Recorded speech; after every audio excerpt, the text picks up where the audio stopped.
Clean பண்ணுற ப்ரெஷ்ஷை காட்டுங்க.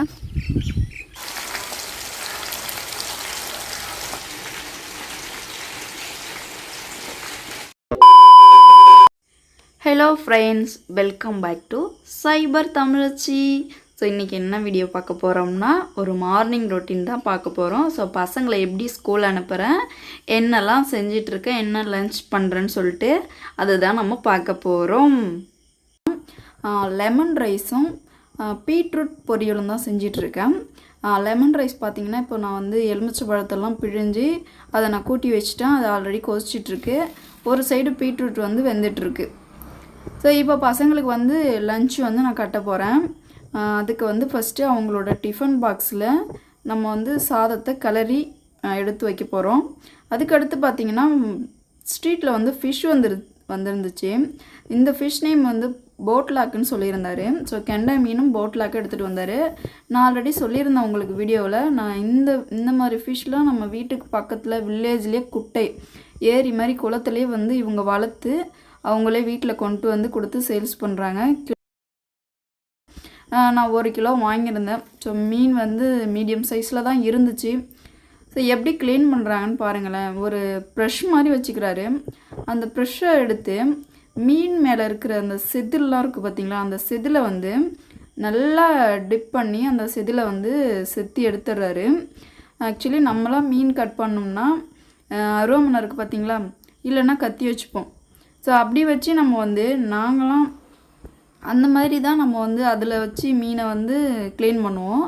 இல்லைன்னா என்ன பண்ணுவாங்கன்னா, அம்மாலாம் என்ன பண்ணுவாங்க, இப்போ பெரியவங்க அம்மாலாம் அடுப்பில் சாம்பல் இருக்கும் பார்த்திங்களா, அந்த சாம்பல் அள்ளிட்டு வந்து போட்டு அதில் மீனை டிப் பண்ணி அப்புறம் எடுத்து க்ளீன் பண்ணுவாங்க சாம்பலால். அதுதான் அப்போ மோஸ்ட்லி அதிகமாக செஞ்சிட்டு இருந்தது. சாம்பல் அள்ளிட்டு வந்து போட்டு அது மேலே தடவி, ஏன்னா குழகுழப்பு இல்லாமல் இருக்கிறதுக்காக அந்த சாம்பலை யூஸ் பண்ணுவாங்க. அடுப்பில் இருக்கும் பாருங்கள், விறகு அடுப்பில் இருக்கும் பாருங்கள், அந்த சாம்பல் வச்சு மோஸ்ட்லி எங்கள் வீட்டில் அதுதான் செய்வாங்க. இப்போல்லாம் கத்தி அதுக்குன்னு நிறைய ஆயுதங்கள்லாம் வந்துடுச்சு ஒரு மீன் க்ளீன் பண்ணுறதுக்கு. அதுக்கப்புறம் என்ன கேட்குறேன்னா, தலையை அப்படியே போடவா இல்லை தலையை வந்து கட் பண்ணி போடவான்னு கேட்டாங்க. நீங்கள் அப்படியே போடுங்கன்னு சொல்லியிருந்தேன். ஆக்சுவலி 2 சைடு இருக்கிற செதில் வந்து கட் பண்ணிட்டாரு. நெக்ஸ்ட்டு மீனில் வந்து கட் பண்ண வேணாம், நீங்கள் அப்படியே போட்டுருங்க, அதில் என்ன சத்து இருக்கும் இல்லையா, குழம்பு தானே வைக்க போகிறோம் தலையை, அதனால் நீங்கள் தலையை வந்து அந்த செதிலெல்லாம் கட் பண்ண வேணாம், செவில கட் பண்ண வேணாம் அப்படின்னு சொல்லியிருந்தேன். ஸோ அவர் வந்து அந்த ப்ரெஷ்ஷால் தீத்துறது இல்லாமல் கத்தியால் 2 சைடும் இன்னொரு டைம் வந்து அழகாக மேலே செதுக்கிட்டு அப்புறமா கட் பண்ணுறாரு. இது போல் நான் சொல்லியிருந்தேன். வறுவலுக்கு நீங்கள் கட் பண்ணுங்கள். ஆக்சுவலி நம்ம சின்ன சின்ன மெலிசான பீஸாக கட் பண்ணும்போது அந்த எண்ணெயில் வந்து சீக்கிரம் வந்து பாயில் ஆகும், வேகிறதுக்கு வந்து சான்ஸ் இருக்குது. நம்ம மொத்தமாக அரிஞ்சு போட்டோம்னா மீன் அவ்வளோ சீக்கிரம் வேகாது, குழப்பாக இருக்கும். அதனால வறுவலுக்கு ஒரு சைஸாக கட் பண்ணிக்கணும், குழம்புக்கு ஒரு சைஸாக நம்ம கட் பண்ணிக்கிறது. கட் பண்ணும்போதே நம்ம சொல்லிடணும், மெஷர்மெண்ட் சொல்லணும். ஏன்னா நம்ம தானே வந்து அதை குக் பண்ண போகிறோம், நமக்கு தெரியும் அதோட ஸ்டேஜ் எப்படி இருக்கணும் அப்படின்னு சொல்லிட்டு. ஸோ இப்போ பார்த்தீங்கன்னா தெரியும், எல்லா மீனும் வந்து அவரே க்ளீன் பண்ணி கொடுத்துறாரு. ஆக்சுவலி அவர் வந்து க்ளீன் பண்ணுறதுக்கெலாம் காசு வந்து வாங்கலை. காலையிலே பாருங்கள் கிளைமேட் எப்படி இருக்குன்னு. ஸோ இங்கே 2 நாளாகவே மழை பெஞ்சிட்ருக்கு. 2 நாளாக இல்லை, 3 நாளாகவே கிளைமேட் இப்படி தான் இருக்குது. ஸோ வெயிலை பார்த்தே ஒரு 3 டேஸ் ஆகுது. ஆக்சுவலி பார்த்தீங்கன்னா இவர் வந்து கிலோ கணக்கில் காசு மட்டும்தான் வாங்கிக்கிறாரு. கட் பண்ணுறதுக்கு ஒரு 10 ரூபா சார்ஜ் பண்ணுவார். ஸோ எனக்கு வந்து ஒரு கொஞ்சம் தெரிஞ்சவருங்கிறதுனால, சரி வேணாம்மா நீ வந்து மீனுக்கான காசு மட்டும் கொடுமா அப்படின்னு சொல்லியிருந்தாங்க. ஸோ நான் அந்த அமௌண்ட் மட்டும்தான் கொடுத்துட்ருக்கேன். ஆல்ரெடி நிறைய வீடியோவில் சொல்லியிருப்பேன், கெண்டை மீன் இவர்கிட்ட தான் வாங்குவேன். போன வீடியோவில் வந்திருக்கும், நான் ஒரு வீடியோவில் நான் மென்ஷன் பண்ணியிருப்பேன் இது போல் இவர்கிட்ட மீன் வாங்குறது. இந்த மீன் பேர் போட்லாக்குன்னு சொல்லியிருந்தாரு. முள் இருக்காது, நீ குழந்தைங்களுக்கு வறுத்து கொடுக்கறதுக்கு நல்லாயிருக்கும் அப்படின்னு சொல்லியிருந்தாரு. ஆக்சுவலி கெண்டை மீனில் முள் இருக்கும் தான், எல்லாமே பொடிசாக இருக்குது. சரி நீங்கள் வறுக்கிற மாதிரி பசங்களுக்கு கொடுங்கன்னு சொல்லி வாங்கிக்கிட்டு கட் பண்ணி அதை கொண்டுட்டு வந்து வச்சுட்டு அதுக்கப்புறம் பசங்களுக்கு லஞ்ச் கட்டணும். ஏன்னா இப்போ நான் மீன் வாங்க போயிட்டேன், சாதத்தை அப்படியே வச்சுட்டு நான் மீன் வாங்க போயிட்டேன். ஏன்னா மீன்காரை விட்டுட்டா மீன் வாங்க முடியாது. அதுக்கப்புறம் அவர் போனதுக்கப்புறம் வந்து சாதத்தெல்லாம் கிளறி பசங்களுக்கு வந்து லஞ்ச் பேக் பண்ணிகிட்ருக்கேன். பாப்பாவுக்கு பெரிய கப்புலையும் தம்பிக்கு சின்ன கப்புலையும் தேவையான அளவு சாப்பாடு வச்சிட்ருக்கேன். பாப்பா வந்து கம்மியாக வைமா, எனக்கு அதிகமாக வைக்காதீங்க, என்னால் சாப்பிட முடியாது அப்படின்னு சொல்லியிருந்தா. சரி ஓகேம்மா, இன்னமா வைக்கிறதே கம்மி தான், இதுவே சாப்பிட முடியலன்னா என்ன அப்படின்னு சொல்லி திட்டினேன். சரிங்கம்மா நீங்கள் வைங்கம்மா அப்படின்னு சொல்லிட்டு வைக்க சொன்னால் அதனால் வச்சுருக்கேன் ஏதோ ஓரளவு.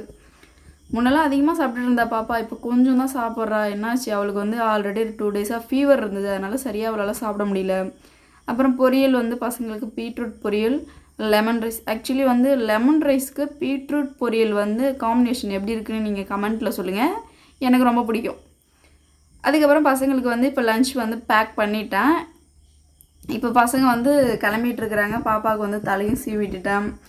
காலையில் எழுந்ததும் பசங்களுக்கு லஞ்சு செய்யணும், அவங்கள வந்து கிளப்பி விட்டுறணும், பாப்பாவுக்கு தலை சீவி விட்டுறணும். மற்றபடி அவங்க ஒர்க்கு அவங்க பார்த்துப்பாங்க. தம்பிக்கு எல்லாமே நான் தான் பண்ணி ஆகணும். அவன் சின்ன குழந்தையாக இருக்கிறதுனால எதுவுமே அவனுக்கு பண்ண தெரியல. ஒரு சட்டையோட பட்டன் கூட அவனுக்கு போட தெரியல.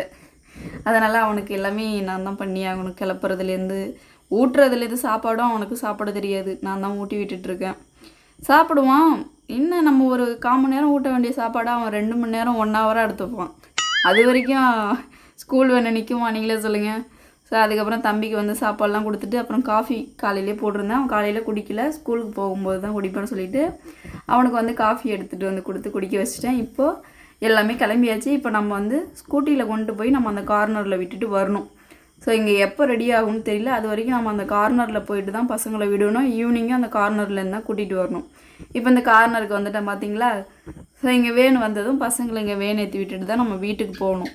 ஆக்சுவலி நம்ம இங்கே நின்று ஏற்றி விட்டுட்டு தான் போகணும். ஏன்னா வேனு சேஃப் முக்கியம் நம்மளுக்கு. நம்ம குழந்தைங்களும் நம்ம தான் பாதுகாப்பாக பார்த்துக்கணும். அப்புறம் வீட்டுக்கு வந்து அடுத்த ஒர்க் ஆரம்பிச்சிட்டோம். பாருங்கள், மீன் குழம்பு வச்சுட்டேன், ஒரு சைடு மீனும் வறுத்துட்டேன். ஸோ இந்த மீன் குழம்புக்கு நான் என்னென்ன பண்ணியிருக்கேன்னு பார்த்தீங்கன்னா, சின்ன வெங்காயம் இருக்குது பார்த்தீங்களா, சின்ன வெங்காயம், பூண்டு, பச்சை மிளகாய், புளி, மிளகாய்த்தூள், இவ்வளோ தான் நான் ஆட் பண்ணியிருக்கிறேன். ஃபிஷ் ஃப்ரை பாருங்கள், இது வந்து நான் வந்து மசாலாலாம் போட்டு ஃப்ரிட்ஜில் ஒரு 1 hour 2 hour வந்து ஃப்ரிட்ஜில் வந்து வச்சுருந்தேன். அதுக்கப்புறம் தான் நான் எடுத்து ஃபிஷ் ஃப்ரை பண்ணுறதுக்காக, பசங்க வரும்போது ஈவினிங் பண்ணிக்கலான்ட்டு இப்போ சாப்பிட்றதுக்கு மட்டும் ஒரு 4 ஃபிஷ் வறுத்துக்கலாம். மீதி வந்து பசங்க வந்ததுக்கப்புறம் அவங்களுக்கு சூடாக வறுத்து கொடுக்கலான்னு சொல்லிட்டு நாங்கள் வந்து வச்சுருக்கோம். ஃபிஷ் கறி எப்படி இருக்குதுன்னு சொல்லிட்டு கீழே கமெண்ட்டில் சொல்லுங்கள். ஆக்சுவலி தலை ரொம்ப பெருசாக இருக்குது. தலையை வந்து நம்ம 2ஆக வெட்டி போட்டிருக்கலாம் போல். பாருங்கள், ரொம்ப பெருசாக இருக்குது. ஸோ இந்த மீனோட நேம் வந்து போட்லாக்கு. ஸோ இன்றைக்கி டே இப்படி தான் போச்சு, நல்லா இருந்துச்சு. ஸோ இந்த வீடியோ பிடிச்சிருந்துச்சுன்னா லைக் பண்ணுங்கள், கமெண்ட் பண்ணுங்கள். நீங்கள் என்னோடய சேனல் ஃபஸ்ட் டைம் பார்க்குறீங்கன்னா சேனலை சப்ஸ்கிரைப் பண்ணிட்டு பாருங்கள். ஸோ அவ்வளோதான். தேங்க்யூ. நெக்ஸ்ட் வீடியோவில் நெக்ஸ்ட் கண்டனோட வரேன். Thank you so much.